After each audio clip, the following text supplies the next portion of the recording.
জীবনে আর কোনো মানুষ তোমাকে কখনো হালকাভাবে নেওয়ার সাহস করবে না।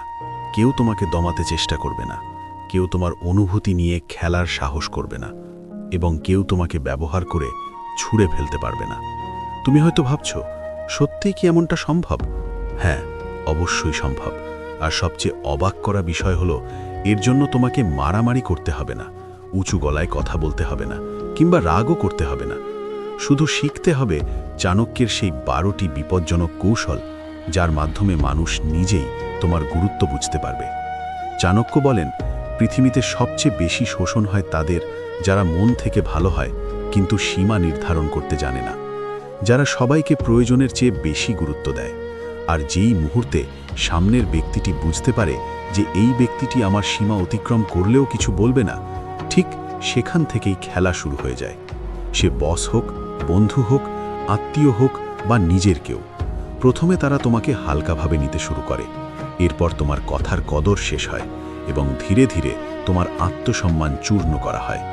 কিন্তু আজকের পর থেকে এমনটা হবে না, কারণ আজ তুমি শিখতে যাচ্ছ মানুষকে তাদের যোগ্য স্থানে রাখার কৌশল।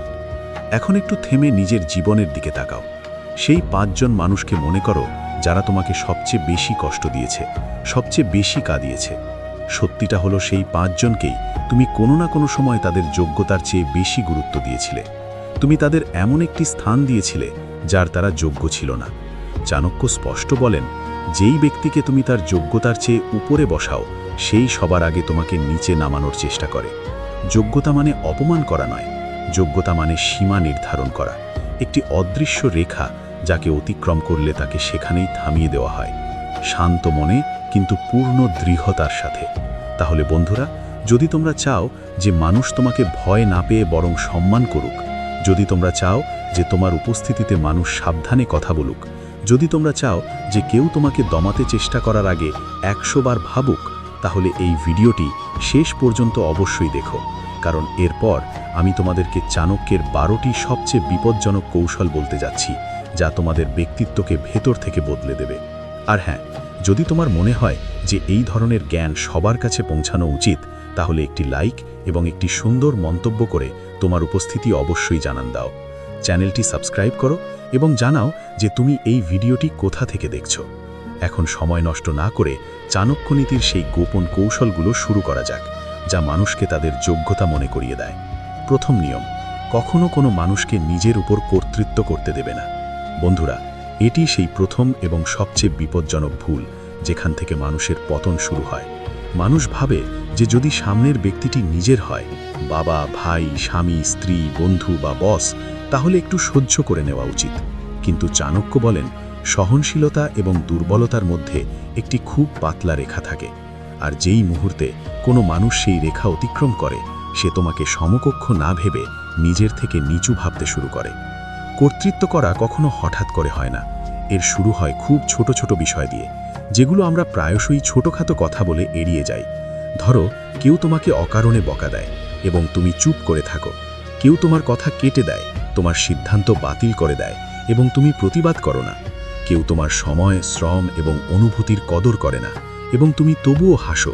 ব্যাস, এখান থেকেই খেলা শুরু হয়ে যায়। সামনের ব্যক্তির মনে একটি কথা বসে যায়, এই ব্যক্তিটি সহ্য করে নেয়, একে দমন করা যায়। আর এরপর সে ধীরে ধীরে তোমার সীমানা লঙ্ঘন করতে শুরু করে। আজ উঁচু গলায় কথা বলল, কাল ব্যঙ্গ করল, পরশু তোমার আত্মসম্মান চূর্ণ করল, আর তুমি টেরও পাও না যে কখন তুমি তার জুতোর নিচে চলে গেলে। চাণক্য স্পষ্ট ভাষায় বলেন, যেই ব্যক্তি একবার তোমাকে দমন করল এবং তুমি চুপ করে রইলে, সে তোমাকে সারা জীবন দমন করতে থাকবে। তাই প্রথম আঘাতই শেষ আঘাত হওয়া উচিত। এর অর্থ এই নয় যে তোমাকে ঝগড়া করতে হবে বা অভদ্র হতে হবে। চাণক্যের কৌশল এখানে আরও বিপজ্জনক। শান্তভাবে হাসতে হাসতে কিন্তু এত দৃঢ়তার সাথে জবাব দাও যে সামনের ব্যক্তিটি বুঝতে পারে যে এই ব্যক্তিটি নত হওয়ার পাত্র নয়। প্রথমবারই তার সীমা নির্ধারণ করে দাও, কারণ যারা প্রথমবারই থামিয়ে দেওয়া হয়, তারাই পরবর্তীতে সবচেয়ে বেশি সম্মান দেয়। মনে রেখো বন্ধুরা, যে ব্যক্তি নিজের সম্মান করে না, দুনিয়া তার সাথে আরও খারাপ ব্যবহার করে। যদি আজ তুমি নিজেকে রক্ষা করতে না শেখো, তাহলে আগামীকাল অন্য কেউ তোমার মূল্য নির্ধারণ করবে। আর এই কারণেই মানুষকে তাদের যোগ্য স্থানে রাখার শিল্প এই প্রথম নিয়ম থেকেই শুরু হয়। কখনো কাউকে নিজের উপর কর্তৃত্ব করতে দেবে না। এটি চাণক্যের প্রথম এবং সবচেয়ে গুরুত্বপূর্ণ কৌশল। দ্বিতীয় নিয়ম, কখনো কোনো মানুষকে নিজের দুর্বলতা দেখাবে না। বন্ধুরা, এই নিয়মটি যত সাধারণ শোনায় ততটাই বিপজ্জনক, কারণ দুনিয়া সহানুভূতি নয়, সুযোগ খোঁজে। এখানে মানুষ তোমার দুর্বলতাকে দুর্বলতা নয়, বাধ্যবাধকতা মনে করে। যেই মুহূর্তে তুমি কারো সামনে ভেঙে কেঁদে ফেলো, তোমার ভয়, তোমার অভাব বা তোমার বাধ্যবাধকতা খুলে রাখো, ঠিক সেখান থেকেই তুমি তার হাতের পুতুলে পরিণত হও। বাইরে থেকে সে তোমাকে সহামর্মী মনে হবে, সহানুভূতি দেখাবে, কিন্তু ভেতরে ভেতরে সে সেই দুর্বলতাকেই অস্ত্র বানিয়ে ফেলবে। চাণক্য বলেন, দুর্বলতা জানানো মানে নিজেকে নগ্ন করে দেওয়া। আজ সে তোমার কথা শুনবে, কাল সেই কথা দিয়েই তোমাকে ভয় দেখাবে, পরশু সেই দুর্বলতার অজুহাত দেখিয়ে তোমাকে ব্ল্যাকমেল করবে। সে তোমাকে গালি দেয়নি, মারেনি, কিন্তু তোমার অনুভূতি নিয়ে খেলতে শুরু করেছে। আর সবচেয়ে বিপজ্জনক বিষয় হলো, তুমি নিজেকেই দোষ দিতে শুরু করো যে হয়তো ভুল আমারই। এটি মানসিক দাসত্ব, এবং এখানেই বেশিরভাগ মানুষ হেরে যায়। চাণক্যের সূত্র একদম পরিষ্কার।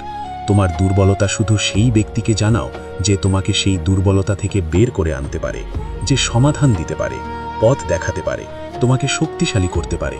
বাকি দুনিয়ার সামনে তোমাকে সর্বদা সংযত, শান্ত এবং শক্তিশালী দেখাতে হবে।